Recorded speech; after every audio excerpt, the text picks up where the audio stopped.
So I have a Quran verse for you. Mhm. This is Elliot and Armin reading the Quran and trying to see if we could make any sense of it. So Yeah. this is going to be just one verse. Mhm. Let me present to you. Mm. Quran chapter 23, verse 14. Okay. So let's see. I will read this to you and you could tell me if what do you make of it? Okay. Mhm. So it says, then we made that drop. This is about a fetus. Just so if you go Yeah. through, read the verse before and stuff, you could realize that we're talking about how a fetus is formed. So then we made that drop, the drop that eventually becomes a human, right? So it Mhm. starts with a Mhm. drop, right? Yeah. So if you look at the verse above, it says, we placed him as a drop of fluid in a safe place. So it Mhm. acts like humans come from start as a drop, right? Then we made that drop into a clinging form, and we made that form into a lump of flesh, Okay. and we made that lump into bones, Okay. and we clothed those bones with flesh, Weird. and later we made him into other forms. Weird. Glory be to God, the best of creators. Okay. By the way, the best of creators is okay. Okay, that sounds. Never mind. I thought that Yeah. sounds a little bit shirky, but I'm not going to It get there. does. It does though, because Yeah, it's kind of implying that there are yeah. It's other creators that other aren't as gods. good, Yeah, right? Yeah. Yeah. yeah, It's yeah, weird. Yeah. yeah. It's a weird thought. Okay. Anyway. Yeah. I will not get there. But does this? If it doesn't jump out to you, but go on. Well, I think it seems pretty clear to me. Mhm. It's trying to grasp at like how babies get born and so forth, like baby coming together in the body. But it seems like maybe like an 8-year-old's understanding of how like pregnancy works. Also, I just think it's weird that apparently Allah makes us into flesh and then makes that lump into bones and then puts flesh on the bones. That just seems awkward. Like, why not just make the bones first and then put the flesh? I don't know. Anyway, yeah, it seems like an 8 year Right. old's understanding of pregnancy. Right. So it's suggesting that the embryo, the human embryo, okay, Uh-huh. first we are going to get bones, Yeah. and then those bones get covered with flesh around it. So first we're going to get the bones, and then it's going to get covered with flesh. Yeah. Well, Doesn't we happen know that that's not what happens, right? confidently. Yes. We're very Yeah, we confident. know.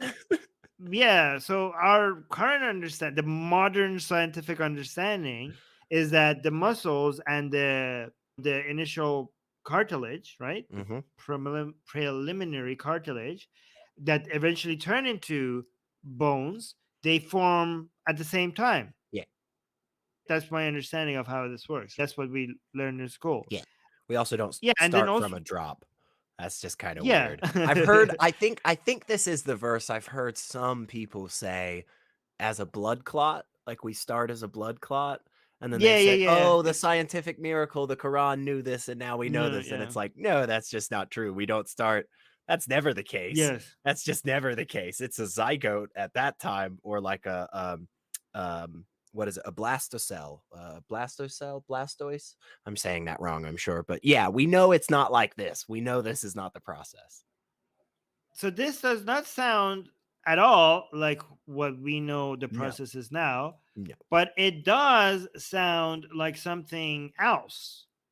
It does sound like a Greek physician before the Quran. This Mm. was his understanding. So this what he Ooh. wrote in this book. He says, and now the third period of gestation. Am I reading Gestation. that right? Hmm. Gestation has come after nature has made outlines of all the organs and the substance of the semen is used up. The time has come for nature to articulate the organs precisely and to bring all the parts to compilation, thus caused flesh to grow on and around all the bones. Right? Interesting. Right. Yeah. So it does seem like the Quran's understanding of the process was based on Mhm. ancient understanding at that time. Just For like when sure. you the geocentric model of the Quran, was based on the environment around it. It Yeah. seems like the biological understanding that the Quran has was also a reflection not of an all-knowing God, but of Mm. the environment that it was created in, of the Mm. time and environment that it was created in. It But just seems like that. I might be wrong here, but that's what it seems like.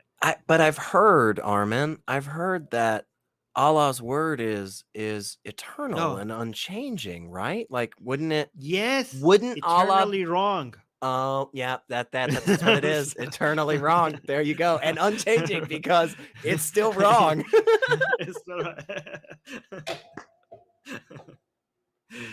Okay. But go on, sorry I interrupted you. Oh no, that's it. Just that, yeah, I Okay. just think it's kind of silly. Like if this Yeah. if this was presented as, hey, this is the best understanding that we had at the time, that would be different, right? But you don't have that out Right. with the Quran. You don't have that out in Islam like you do in Christianity, right? Because in Christianity, the scripture is inspired by God. But in Islam, it's literally the direct word of Allah. Like, what Right. did Jibril just not hear it correctly? Like he's like, what was that about bones and flesh again? I don't know. God makes a lump of clay, he puts bones in it. That I think that's right. Like, no, this is supposed to be completely accurate. So yeah, I Mhm. think this is a pretty glaring error, man. Yeah, yeah. I think it's pretty obvious. It's pretty obvious. I don't know how you could go around this one. Yeah. Yeah. Yeah.